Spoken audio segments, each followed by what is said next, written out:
Hi, everyone. Thanks for joining us. Welcome to Automations That Deliver on Time Every Time, how Zurich Insurance accelerated their hyper-automation journey via AI-powered orchestration.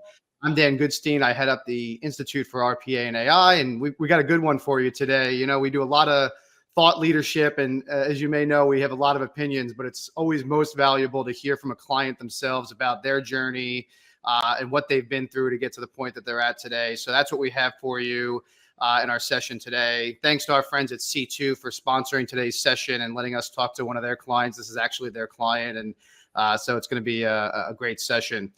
Real quickly, for those of you that don't know IRPA AI, we are a professional association and media company focused on intelligent automation, AI, and really all things digital transformation through our sister company, Digital Enterprise Institute. Some of it, you may know us from our prior association, the Outsourcing Institute, but really our goal is to be a source of education, networking, and advice to anybody in the space. If you're on the buy side, we provide help, education, networking, connections, training, things like that. And if you're on the provider side, we help kind of get your message out to the marketplace. So if you're listening here, I know the C2 team has some resources available after today's session. But if there's anything else that you need, feel free to reach out to me or my team, and we're happy to help facilitate, get you connected to the right people on the network here. So let me introduce today's panelists. First, let Dan introduce himself, and then I'll hand it over to Ali. He's going to introduce himself as well as give a little background on C2. Dan? Thank you, Dan. So, hi, everyone. My name is Daniel Goodstein, or Dan. Please call me Dan unless I'm in trouble. I am at Zurich Insurance Automation Architect and also fulfill the production support lead role for our team. Worked in RPA now for almost 10 years, so definitely been around a while. Great, welcome. Thank you. And Ali? Hi, everyone. I'm Ollie Full-James. I'm the sales director in Europe for C2. My history, I suppose, similar to the rest of the guys, been in automation for quite a while now, and I think I started in around 2014. Initially on the consulting side, moved over for my sins more so to the sales side of things. But I actually found myself in a kind of a little bit of a predicament a couple of years ago, about 3 years ago, within the automation space, becoming a little bit frustrated with how existing technologies were working and some of the gaps that we were finding. And that's actually where I came across C2. So really interesting find and really interesting technology, of course, from my perspective, of a way how we can start breathing new life into automation initiatives. So I'll probably move on now to kind of give you a background as to what C2 is, where we come from, why we exist even as well. So just to set the scene, C2 as a concept has been around now for the best part of 10 years. At first, C2 was born out of a consultancy in the Nordics, kind of an early adopter of automation technologies, delivering center of excellences and implementing processes, developing processes, and so on. And our founders established a number of challenges when looking to scale these technologies and building these center of excellences. And one of them was the euphoria you get once you've built a process, you put it live, and you expect that you can then just go and focus on building more. But the reality was actually the post-production challenges were far more significant than what anyone had imagined. The more you build, the more you babysit, watch, monitor, manage these technologies. And it became an increasing burden. So our founders took this concept, these challenges, to the leading automation vendors at the time, and essentially asked what they were planning to do about it. And the answer was very little. But if you build it, we will partner with you. So that's when this whole concept moved out of a consultancy into a standalone software organization. At the time, we were called RPA Supervisor. Some of you may know us as RPA Supervisor. And we focused on monitoring, managing, and orchestrating automation technologies. And at the time, hence the name, it was very RPA focused as well. So as we progressed over the last couple of years, C2's obviously matured into an enterprise-ready software with hundreds of customers across the globe. But we've also evolved our objective and our mission. It's not just about RPA now, it's about AI-powered orchestration for multiple different technologies within the intelligent automation ecosystem and stack. So in February last year, we changed our name and our branding. We've moved from RPA supervisor to C2. And that represents also our wider direction in terms of integrating with lots more technologies as well. And it's around a skill set in terms of commanding and controlling, similar to the military terminology. And that's what C2 stands for. I'll just go through some of our core capabilities to allow you to really picture where this sits. So C2 as an automation management platform sits on top of your existing technology. So what we're not looking to do is rip up and replace. We're looking to augment and make your existing technology investments better and allow you to deliver the value that you have probably already promised to the business. So we want to maximize the value you're getting out of your existing intelligent automation tools, whether it's your Blue Prisms, your UiPaths, or even, for example, Microsoft Power Platform.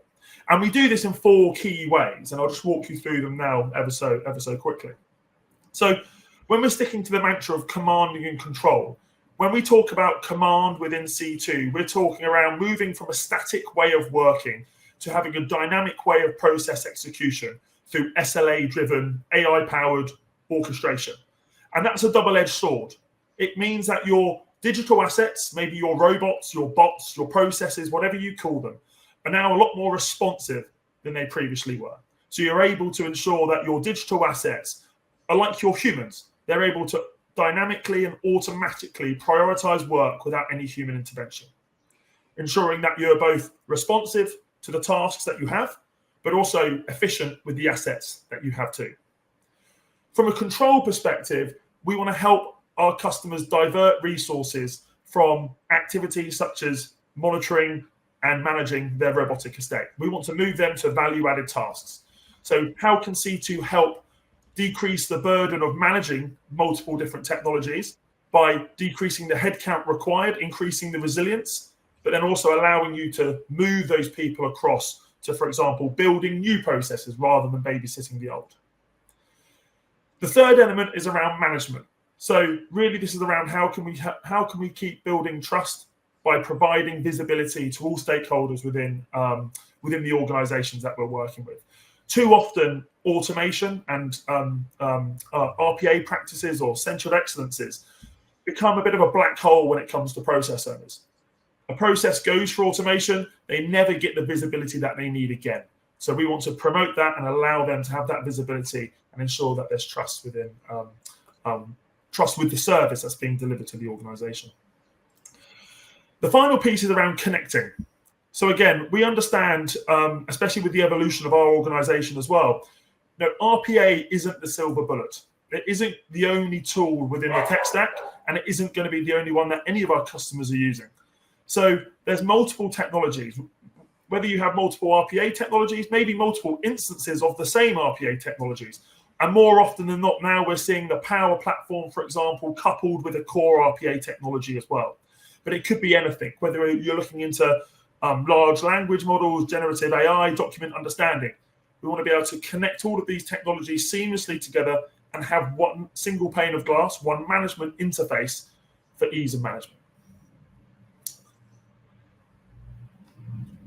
Excellent, thank you. And I suppose in order to, paint the picture here as to why organizations have chosen to work with C2 and kind of the pain points that they have. I know Dan's got an excellent story, so I won't steal any of his thunder specifically about Zurich.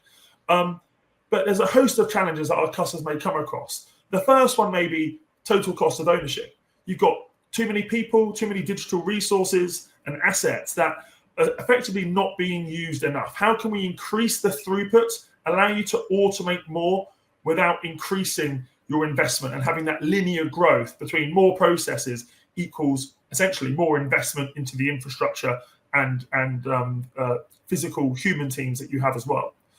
I think I've already touched on the visibility and trust piece. I think this is a large challenge that organizations are finding now with intelligent automation is simply not providing enough visibility, and therefore there's a little bit of reluctance from the business to provide the suitable use cases to get automated. So how can we help challenge that as well? And that's something that's very common amongst our prospects, and something that we solve when they become customers. Monitoring and management, I think I've touched on this as well. Too often, automation practices only work when people are available. No one bought their digital workers, their licenses, their digital assets with the expectations that they only work between 9 and 5. So we want to enable you, provide you the confidence, and give you those support levels so you can run processes throughout the day, whether there's people sat there monitoring or not.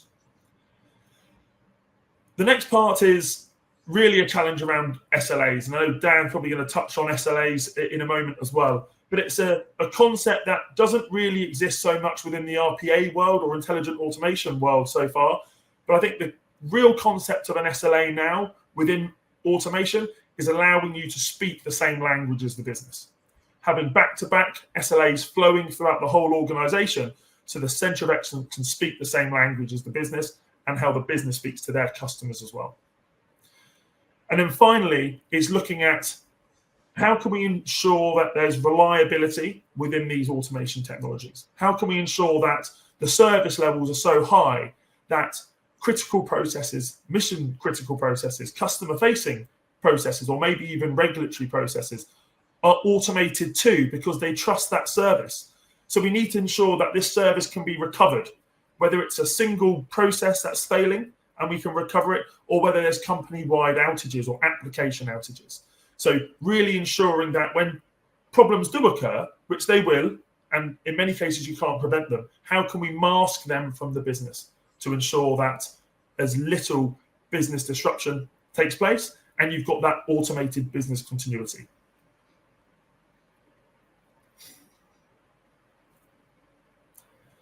Thanks, Ali. Thank you. So before I hand it over to Dan, I want to just ask the audience two quick questions. If you could let us know kind of where you are in the journey, always helps us cater these presentations. The first question is, what percentage of time does your COE spend maintaining existing automations?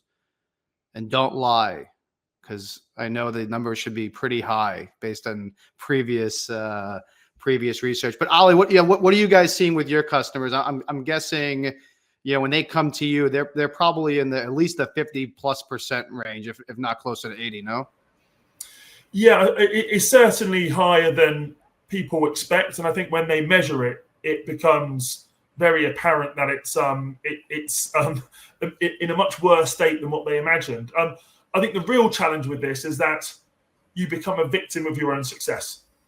There's no way of avoiding. If you are scaling, if you are building more, you will monitor more and you will have more support effort. So it's a growing challenge, and it diverts productive work or skillful people away from their very productive work of building new, finding new as well.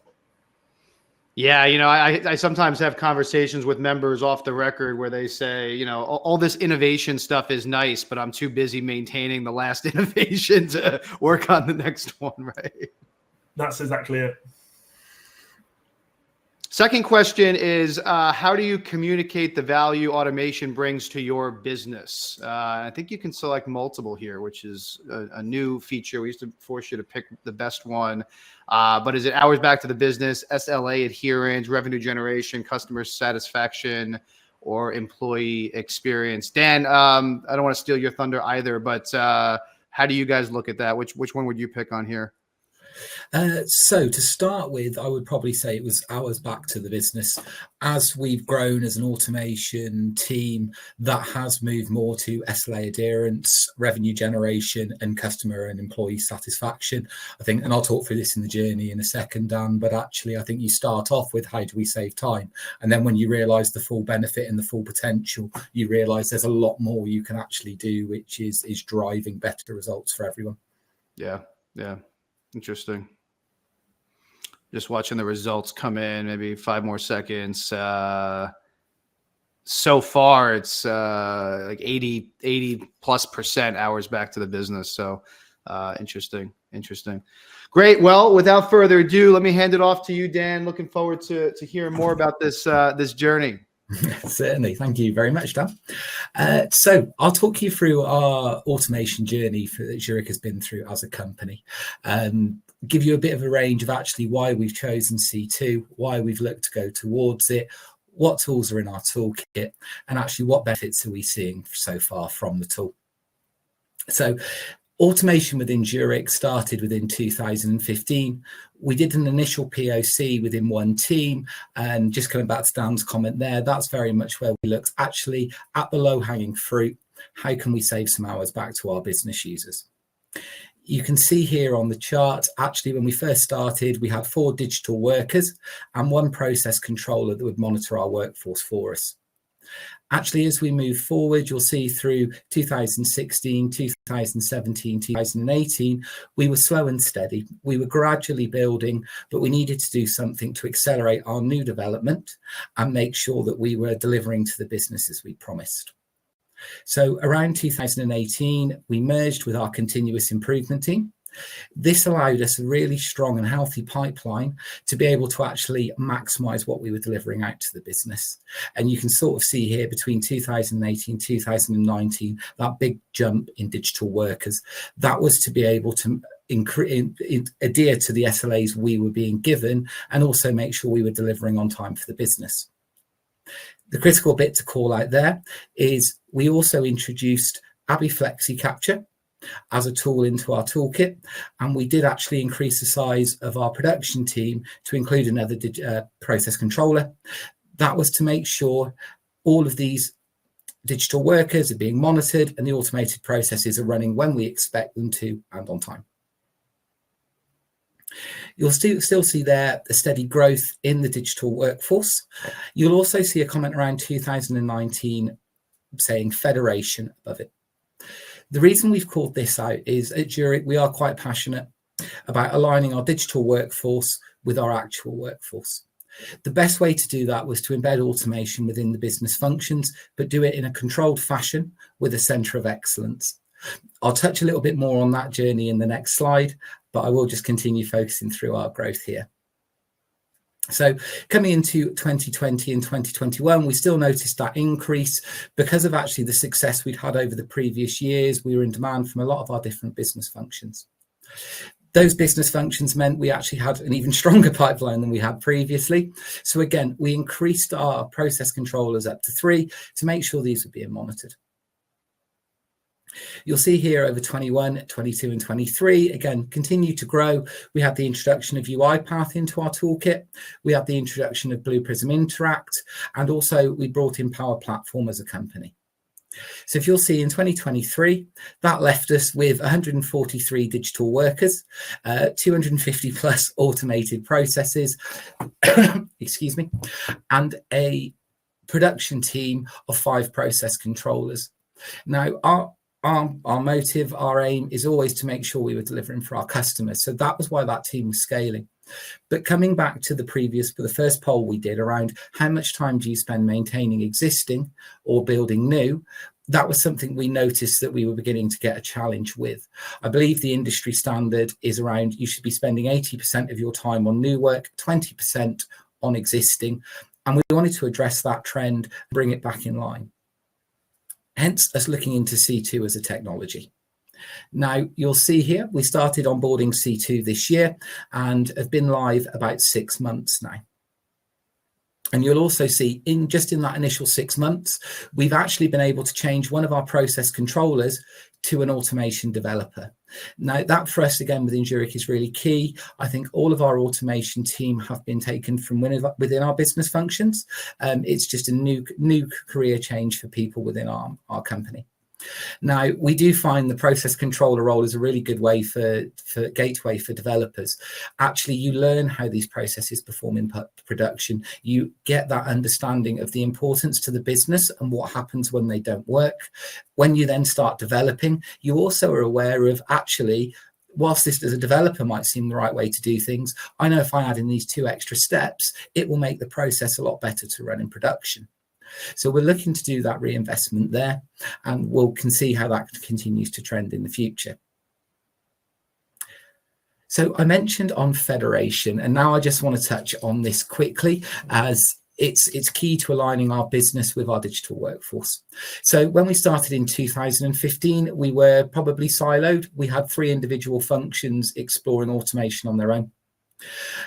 We did get quite a good knowledge of Blue Prism, but what we found was we weren't working as one automation team across the company.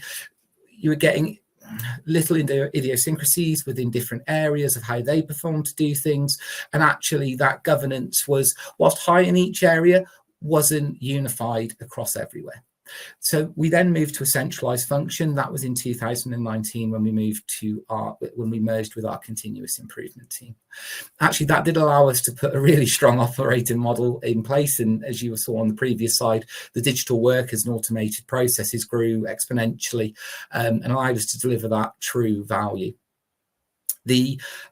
As we mentioned as well, as I think it was Ollie that mentioned, we became a victim of our own success. Actually, just having one centralized team meant we were trying to support all business functions. We were in each area's strategy, how do they grow their automated workforce and look to digitize. And we needed help. We needed to be able to deliver more. So that was where we then landed on our federated model. So what we would do is we would take different people from around our business, from any kind of role. We would give them training within Blue Prism, create a team within that function. And what that allows is each business area can then strategize and prioritize their own automation, but they can do it in a way that governance and operating models are set from the COE. That allows us in the Centre of Excellence to look at tools like C2 and other technologies within the stack to say, how do we further enhance our business? The reason being for that was, as Dan and I were discussing earlier, we did start off with the hours back to the business being one of our main drivers. However, that's where a lot of that was low-hanging fruit, and that was where we gained the success. Actually, to truly excel, a lot of the benefit we have found is been given elsewhere out in the company, allowing us to actually drive revenue through, make sure that tasks are performed on time. And the SLA adherence and customer satisfaction to me go hand in hand. Actually, how do you make sure that you are delivering for your customer? And to coin Ollie and C2's phrase, on time, every time. So if we could just go to, thank you, Melissa. So just around our journey with C2, I will talk through the successes we've got in slide in a second, but I just want to talk about actually how we've approached this and how we're looking to deliver it. So we have, as mentioned on those slides, quite a large digital workforce when we look to onboard this tool, and a production team that was already working very hard maintaining that workforce. So we wanted to onboard C2, but we also needed the busy people to be able to do that for us. So instead of reaping all of the benefits of C2 in the first instance and trying to go big bang approach, we went with an incremental approach where we actually onboarded all of our automated workforce into C2, but just mirroring the current Blue Prism schedules. That has allowed us to then create space within our production team to reach the next stage, which is what we are calling optimization. Now, the optimization will consist of making sure all of our 150 plus digital workers are aligned with the same access, restricted by segregation of duties per function, but actually, do they all have a consistent access? Are they all set up in the same way? Especially as we were growing, you would find that actually you would set up machines to run particular processes, but then if you find a challenge with that machine, how do you quickly roll it over to a different one? So when we'd reached this scale, actually, we wanted to make sure that we were driving that forward and that we've done it with C2. So in the first 6 months, we've spent getting our workforce onto C2 and then actually just getting used to that rhythm of C2, getting process controllers used to not having to monitor a console, getting them used to actually being able to rely on the technology to send them emails. It was always our vision for our process controllers that they would actually be that link and that understanding between our business users and the digital workforce. They'd be able to be proactive in looking at business referrals, actually driving more value from existing processes. But as we mentioned earlier, what happened was we were a victim of our own success. We needed to make sure the processes that were live were running on time. So they were spending a lot of time doing that. As we've managed to free some of that up, that's now allowed them to focus on the optimization piece. And once we come out of optimization, we will then look to reinvest them into that proactive review. How do we make sure our processes are running on time? How do we make sure that these are being delivered? And we're quite excited to reach that stage. So now I'm going to go into these successes on screen, and I just want everyone on the call to remember that this is success we've seen without fully optimizing. So actually, we weren't aiming to achieve these day one, but this is just what happened, which is always great to hear. So I'm just going to touch through the first success, which was first notification of loss processes. For those that aren't in the insurance industry, first notification of loss, or FNOL, as I might abbreviate it to, is where a customer reports a claim. As you can imagine, in the insurance industry, there's a vast amount of work goes into the whole end-to-end process. But from a customer perspective, we need to be there when they need us. We need to make sure that these claims are reported in a timely fashion and are being dealt with by ourselves or our appointed suppliers to get the customer back in the position they were before the incident occurred. This is also a regulatory process. We are judged by the regulators within the UK how quickly we register these claims, and we do need to report if they go out of a certain timescale. And just as the bottom bullet point mentions there, it's essential to providing the right care to our customers. Actually, I don't know if anyone on the call, I'm imagining they have, has had to make an insurance claim. Sometimes it is as simple as you've dropped your mobile phone and the screen has cracked. That is quite important to a lot of people. But this can also be around property claims. Perhaps there has been a storm in the area and your roof is now leaking. You've had a flood within the house. They can be very critical situations, and that's why timely registration is extremely important to us as a business. What C2 has allowed us to do with this is make sure that these processes are being run. We then get the maximum amount of resource on them when required. So therefore, if there is an influx of claims, there is a term coined within our industry called surge. Now, that might happen because there's been a storm in the country. There's been a geographical event that has maybe affected a large number of properties, or a big incident on a motorway. A lot of cars have been in an accident. Actually, you need to be able to cope with that surge. It's not the customer's challenge that there's lots of people making a claim at once. That is our challenge as an insurance company. And how do we make sure we give the same service in that scenario as opposed to when we're just getting the average number come through? Therefore, first notification of loss was one of the best ones we've seen. We now see that people are able to make sure these claims are being registered as soon as a case hits the queue. C2 is prioritising that process over maybe some of our reporting processes or weekly running processes. We can make sure these claims are registered in a timely fashion. That allows our claims department to make sure they're appointing the right people and have the relevant information to move things forward. The next one I will now go into is the new business quotes. So new business, as I mentioned, one of the points we've looked to deliver on our benefit to the business is revenue generation. Now, the one thing I will call out here, and apologies if anyone's heard this joke before, but the 15-minute SLA for our underwriters is not set by us as a company. We would never ask someone to have a 15-minute SLA. That is a market standard. What it is seen as is if you don't reply to a quote within 15 minutes, someone else will.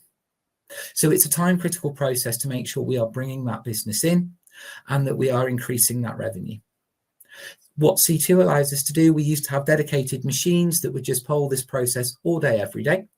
And also it would be quite critical for our process controllers monitoring that they noticed if it terminated, if something had gone off piste. Well, actually, we need to make sure that that was restarted as soon as possible. Now, I'm sure everyone on the call can appreciate the challenge where actually you have a job to do. This is not your sole process you're looking after. As mentioned, we had 250 plus. So we needed the ability to monitor that and turn it round. Our process controllers used to do a fantastic job of making sure that ran. And actually, from a business perspective, it was never noticed, but it created a lot of stress and strain internally. Therefore, with C2's ability to restart a process that's terminated, we've been able to alleviate that pressure. It's meant that this process is now performing exactly as we'd like without any human intervention. The final piece I'll talk on to is customer payments. Now, the bullets here, as we say, timely payout of claims, treating the customer fairly with strong governance. The way I always reference this is when you make an insurance claim, it is to put you back in the position you were in prior to the claim. Now, 9 times out of 10, the way to do that is to have appointed a supplier to do the work and make sure they are paid, or give you the financial value to be able to put yourself back in that position. Whilst we investigate all claims fully, the main bit the customer is looking for is that end result. The thing with customer payments as well is the approvals are done by senior handlers. They're done by team leaders. So these people have customers that they're trying to deal with. They're trying to look after their teams and make sure that everyone is working in the same fashion. And actually, they have other tasks they can be doing rather than looking in a system to see what activities require approval. We work very closely with our claims governance team to make sure that we were following all of the relevant fraud checks, etc. And that's delivered a process that can approve these payments. We used to, again, as with the previous new business quote, we did used to run this process for probably 4 or 5 bots or digital workers, on a daily basis. Now we can have a resource group that is called when required. That means we can fluctuate with demand. I think in the first week we turned this on, as I say, we've been running on 4 digital workers daily, and that was seeing us complete the work within time. Actually, by adjusting this to a resource group with C2, the process was able to call on 20 different digital workers to complete its output. That meant we had 3 days worth of work completed within several hours, meaning that the customer was getting their payment even quicker. They're getting back to where they need to be. So, and just when I was mentioning to Dan earlier, actually, we find SLA adherence increases that revenue generation and customer satisfaction. Excuse me. That was one of the key drivers behind it. One of the key points we've been able to achieve is allowing the C2 to run this process and deal with the demand for us. And I just want to point out before I go into what is next with C2, this was all achieved just by onboarding following Blue Prism schedules in C2. We haven't we haven't explored fully yet being able to work with Windows events, different triggers, and how that will make a difference to our business. So, as I mentioned, we've now onboarded our entire workforce into C2 following Blue Prism schedules. We're now moving into an optimization phase. We will be dealing with that in 2 strands, and it's almost having 2 different approaches. We have one internally, which is our production team, making sure that all of our different digital workers align, that access is consistent, and we give these resource groups the best chance of achieving. The more digital workers we can put into a resource group, the better we can deal with prioritization and SLA. Now, the SLA bit is also the key bit I'll now touch on, which is the second strand of optimization. As Ollie mentioned earlier, when RPA first started, it was very much done on a schedule basis. My process needs to run at 9 o'clock, and then you would base it on the average volumes to see when that would complete. That's where our process controllers would need to monitor and make sure if there was an influx of work, they would stop it, etc., etc. So we'll be working with all of our business functions to actually gain that true SLA of a process. And one of the biggest probably learning curves we've had is that mindset change from my process needs to start at 9 a.m. to my process needs to finish by this time. And actually, if you were looking in a typical business scenario, that is how you would work to. When does the work need to be completed rather than when does the work need to start and it takes as long as it takes. This allows us to move ourselves in line with our human operations and makes our digital workforce part of our day-to-day workforce. We're all working to the same goal in the same fashion. Now, it did take, as I say, a bit of a learning curve because you were used to a process starting at X time. You want to check that process. So actually, there was a little bit where we had to say to our process controllers, wait, see if C2 kicks in and runs it and the work is completed on time. And I'm pleased to say that we've had around, I believe, 98% approximately SLA adherence since introducing C2. The 2% would not be to, whereas C2 has not started it, that would be to terminations or work just arriving late to the process, and we were really squeezing that SLA. Now, if we didn't have C2 and that flexibility with some of the resource groups, we wouldn't be that high. So that was fantastic to see. And as I mentioned, This is currently being achieved with Blue Prism. We also use ABBYY Flexi Capture quite within our business. And actually, how can we incorporate this? How can we start reporting on all of the tools within our toolkit, as opposed to dealing with them by technology stack? We can then actually show the value of an end-to-end digitized process, as opposed to focusing on different elements of it via technology. We will also then look to explore, as I've mentioned, we want to bring our business on this journey with us. Personally, I find the best way to get a digital process live isn't to take it out of the business team and automate it. It is to automate it, but take the business on that journey with you. Make sure they understand what the inputs and outputs are. We would all love to see 100% completion with no business referrals or system exceptions, but the nature of the way we work and the IT landscape we're dealing with, even at a minimal percentage, you will still achieve those. So actually, how can C2 benefit us in bringing that insight to what's going on with the digital workers? How can we allow business users to be able to get that insight and know what's happening? So for me, moving to C2 will allow that. The bit that excites me most, and it probably seems very small, is working with window events. So currently, as I say, we might start a process at 9 o'clock. If someone's train into the office is late and they haven't saved the file by 9 o'clock, they need to reach out to our process controllers and ask for a manual run of that process. If we move to C2's file triggers, we can then say to them, don't worry if you're 5-10 minutes late. If you save that file, the digital worker will respond. It will collect that work and it will save it.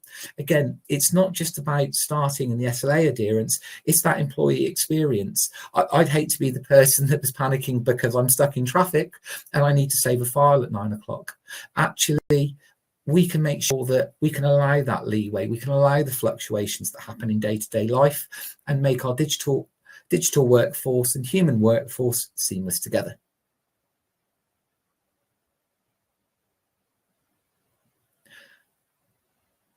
Thank you for listening today. Those are the slides I was looking to cover. Melissa, am I handing back to Dan now? Yes, thanks, Dan.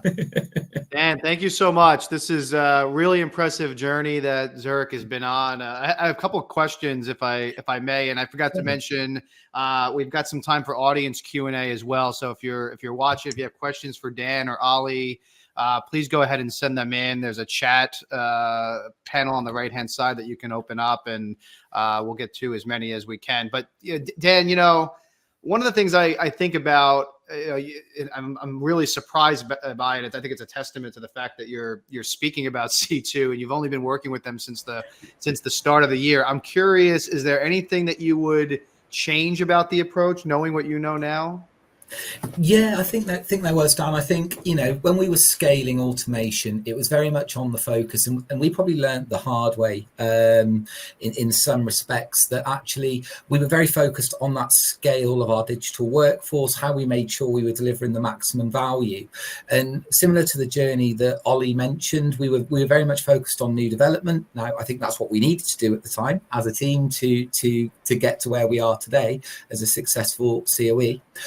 But if we don't drive that production value as well, then we were kind of hitting a crossroads.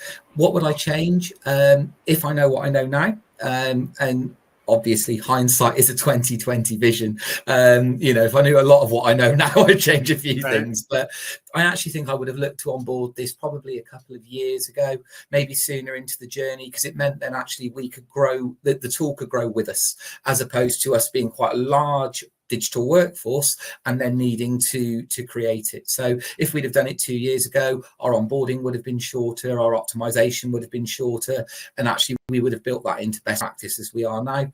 But as I mentioned, hindsight's 2020, and also if we'd done it then and taken some of the focus off new dev, would we be at the size, scale and success we are now? That's what we'd have to weigh up. But yeah, I think that's what the main thing I would change would have been, doing this journey slightly earlier. And I think you said you're running Blue Prism, UiPath, ABBYY. You have any plans around the Power Platform and how you think that's going to integrate into the rest of the environment? Yeah, certainly. So with Power Platform, it's quite new to Zurich as a automation technology. We've got no hard plans in place yet, is what I would say, but there is a value to it. Actually, if you look at some of the limitations of different RPA technologies, whilst they're fantastic at system integration and doing the big end-to-end digital processes, one thing that Power Platform gives you over those from a personal perspective is the ability to deal Microsoft to Microsoft products. Hey, surprise, surprise, they deal with their own products better than the other technologies do. And actually a lot of the time in your business areas. And one thing I find in my RPA journey is a lot of the Blue Prism processes we will look to automate, they help teams. They don't tend to help they help individuals by in the nature of helping teams, but you will look at certain processes and go, that's merging two spreadsheets together and a 15-minute time saving. Actually, Power Automate gives people the ability to solve their own problems there. The reason I would like to explore Power Platform with C2 is one of the challenges I find with it. It's not at the maturity of a Blue Prism or a UiPath just yet. And you probably don't have some of that monitoring that you get with Blue Prism and UiPath in terms of work queues and a console where you can see it.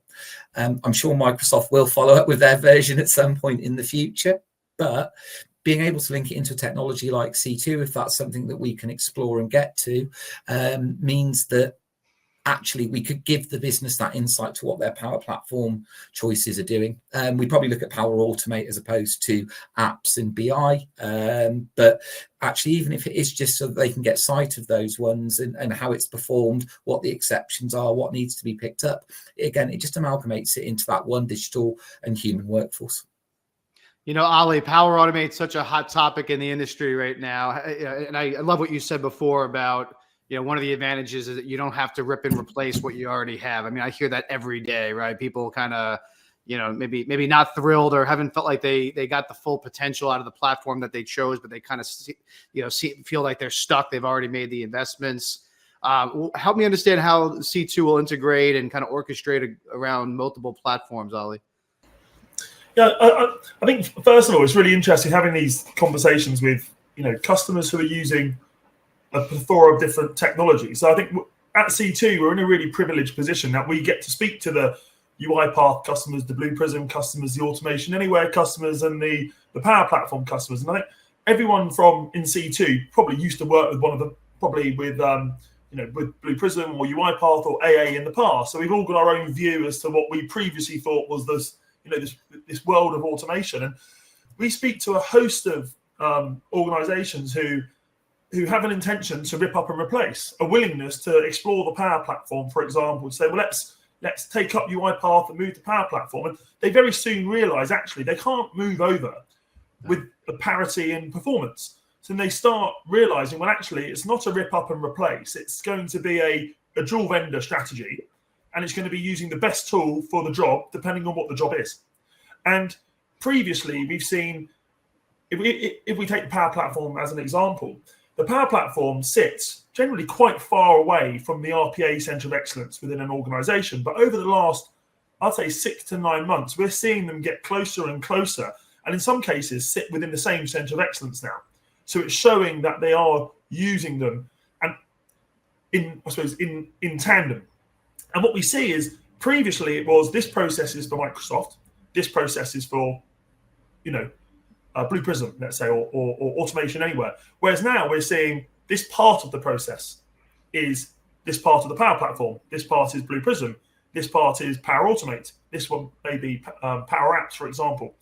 So you've now got multiple technologies working together in the same process. And that's where I think where C2 starts coming in. And I think from a Power Platform specific perspective, I think there's real two ways in which C2 helps and kind of two challenges. One is, how is work currently received? And normally work is received in a fairly static way that isn't very efficient with things like licenses, for example. So the Power Platform's excellent at finding work, triggering work. So we want to move with C2, we move to a much more event-driven orchestration method.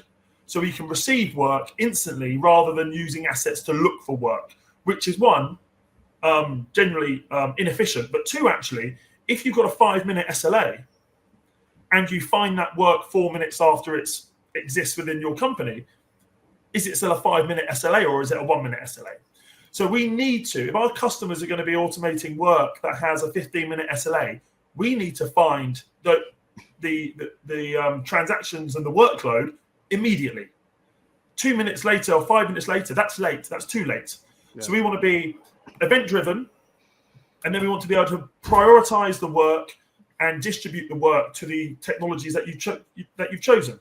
So an example of this is using C2's universal queuing technology. So it's like an external queuing based in C2 that any of your technologies can now tap into to take work from or put work onto. So then we can start using almost a microservices approach in having actually multiple different technologies all working from a single source of truth. And that gives you that auditability as well throughout the company across multiple different technologies. And Ali, what are you seeing across the board? You mentioned having the ability to work across multiple platforms, but you also work across multiple clients. Are these results kind of typical for most C2 users, or what are some of the other use cases that you've seen across your clients?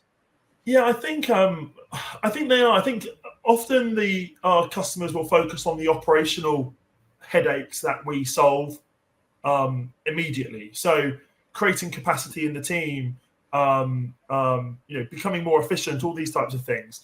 But for me, I think the really important thing is exactly what Dan's spoken about today. How can we enable our customers to automate more mission critical processes with confidence? So how can we decrease cycle times? And a really good example is this: we work with a financial services organization in the US, and it was focusing on loan applications, on mortgage applications. And the SLA was 4 hours. So we can hit 100% of the SLA. We can achieve it within 4 hours. But what's the impact on the organization if we squeeze that to 1 hour? How many more customers do they win? And instead of talking about automation, about saving FTEs, we now start talking about generating revenue and paying for the entire intelligent automation program by automating a single process. So that's the kind of things that we want to talk about. But again, I think on the slide that I showed earlier, whether it's things around decreasing your total cost of ownership, or ultimately creating a highly resilient and recoverable platform, it's kind of, I say, two ends of the spectrum in terms of those kind of benefits that we receive, that our customers receive from the software. But it's not exclusive, as in if you get one, you don't get the other. It's generally across the board. Our customers will see efficiency whilst also delivering a much better service to their companies. So I want to take some audience questions as well. There's a question here for you, Dan, from John. John wants to know how many people are in the COE. Maybe you could share that and just kind of what the makeup is, what it looks like. Yeah, certainly. So our Centre of Excellence team is split across 4 areas now. So we have a production team, we have a governance team, we have our own, 5 teams now. We have a new delivery team, we have an innovation team, and Dan, let me just go back to the start. Production, governance, innovation, new development, and federation. So we support the business through those different arms. Within the team as a whole, we have probably around 14, 15 people. And what's your sense as to, at what point, how many digital workers, at what point does it make sense for something like C2? So I'd actually say you could take an advantage from C2 even with one digital worker. And the reason for probably a bold statement like that is it's the file triggers, it's the automatic restarts, it's just those little tasks that go into making automation from a rigid process to dynamic. One of the most exciting things when we looked at C2, and this is going to sound so geeky, I apologize in advance, but it was the file triggers. It was the ability to start a process because a file's been saved. And what the things that are great about RPA tools, a lot of them is they are for citizen developers. You don't need to be a full C# Python developer to be able to create automations. And it's one of the reasons that we like reinvesting in our business, because we can take people from the business and train them up, as opposed to asking them to go and do a computer science degree and then come back and start it. But without having that coding knowledge, how do you achieve that with RPA technologies? They don't tend to allow you to. C2 allowed us to bridge that gap, and for me, it does come down to that. And it is a situation I've seen where I've had someone message me and go, I'm really sorry, I'm not going to save the file at this time. My train's running late. Can we do it slightly later?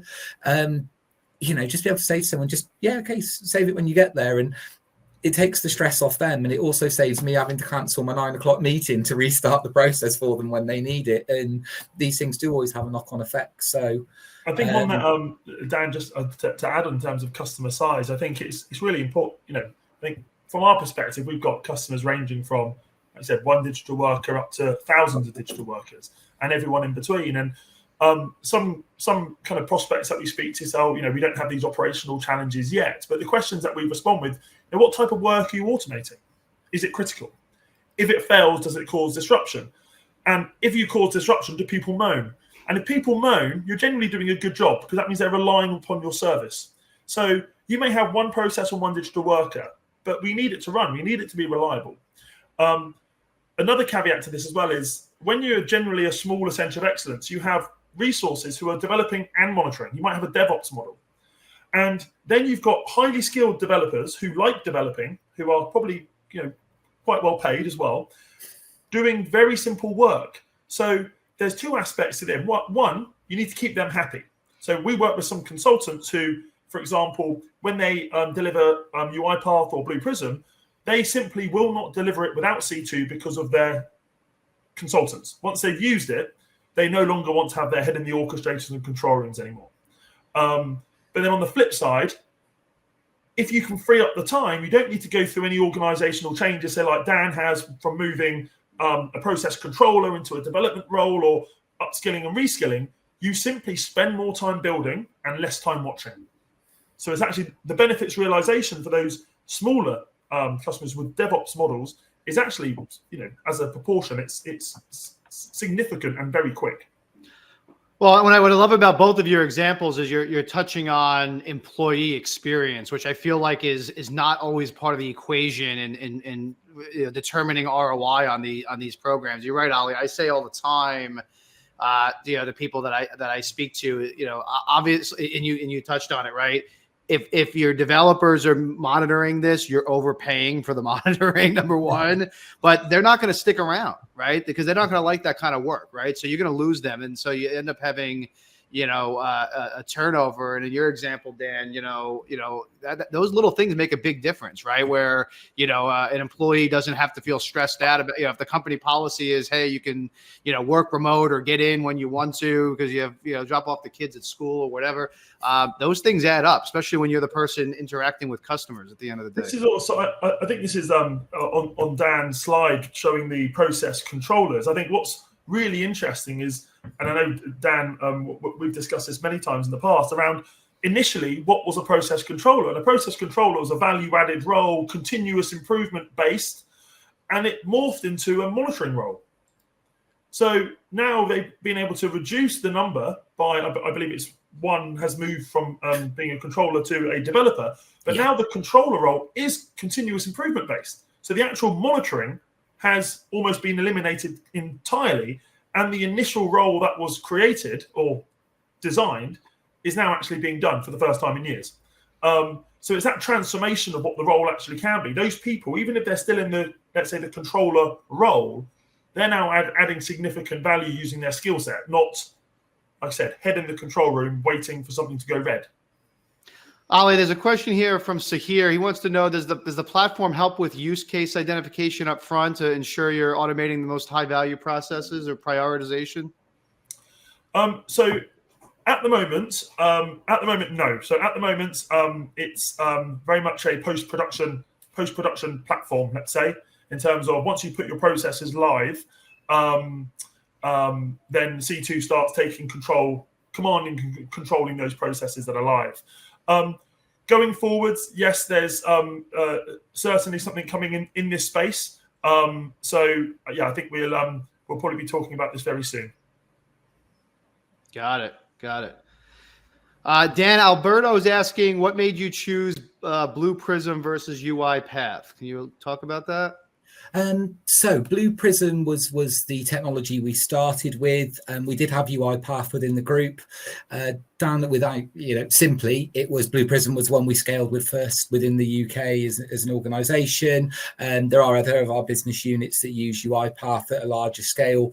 I think it was just once we've actually got to that scale, is there the benefit in redeveloping in a different technology? We didn't see one. So probably just by virtue of choice at that stage. I will add as well, though, Blue Prism was in the company when I first started, so I wasn't involved in that particular architectural assessment on that one. I think from that perspective, in terms of the challenges that we solve across the vendors, they're automation challenges. They're not vendor-specific challenges. The pain that people feel in Blue Prism, they feel in Automation Anywhere, and in Automation Anywhere, they feel in UiPath and the Power Platform. These are it's the sector, and I suppose from an RPA perspective, it's also down to how much underlying infrastructure applications that RPA is generally reliant upon. So it's not the individual technologies that are at fault. It's just the fact that it's dependent upon a lot of other technologies. So we need another layer of insurance in order to be able to ensure that everything's in working order. Dan, you have a variety of tools, and I'm wondering, if you think about these platforms in the overall IT system, how do you make sure that the communication is seamless and secure, right? I mean, obviously, everybody cares about security, but an insurance company in particular, right? In particular, yeah, and that probably leads me into a little bit of our setup, Dan. I'm quite lucky that our automation team is not also our entire IT function. So we have, as you can imagine with an insurance company, we're quite rigorous in everything we check. So we have dedicated teams, we have a wider architecture department, we have cybersecurity, information security. So actually when we choose these tools, they go through a full due diligence process, and we make sure that they align actually by the time they reach our automation team. So what I would say is, it's quite a large global organization. We have that advantage of making sure it's not something we necessarily get into the detail of. When we're looking at what tools do we choose next, is probably a way of looking at it. We will actually just look at what's already happening, what's already out there, and what have other customers done is our favorite way of learning. Yeah. Ali, any final thoughts? Anything you want to touch on as far as security and compliance? I know that's on everybody's mind these days, especially with all the AI advances. Yeah, I think it's a really interesting topic. I think in many cases, as of course, with companies like Zurich being in the industry they are, we work across a lot of financial services, public sector, telco, so a lot of highly regulated industries. So that will then dictate whether they, for example, want to work on on premise with C2 or C2 SaaS, for example. So there's some implications there. In terms of kind of data that we're hosting, I think it's a relatively simple connection that we have between the technologies that we integrate with. So we're really touching the metadata. We're not hosting all of that information. It all still resides within your in the current way of operating within your RPA vendors. So I think it's at the top of everyone's mind, of course, but we've always worked through in these very highly compliant industries and organizations to find a way to deliver value for the customers. Yeah. Apologies. And I think maybe we have time for one final question. The question was around Benedict was asking about digital workers. When you look at those numbers, Ali, when you guys talk about those numbers, are you including kind of retired bots as well, or how do you define digital workers in this case? So I think on Dan's perspective, in Zurich, digital workers are referring to the RPA licenses, I believe. Is that right? Yeah, and apologies for the dip off there. Wrong time to have a power cut and need to change Wi-Fi connection.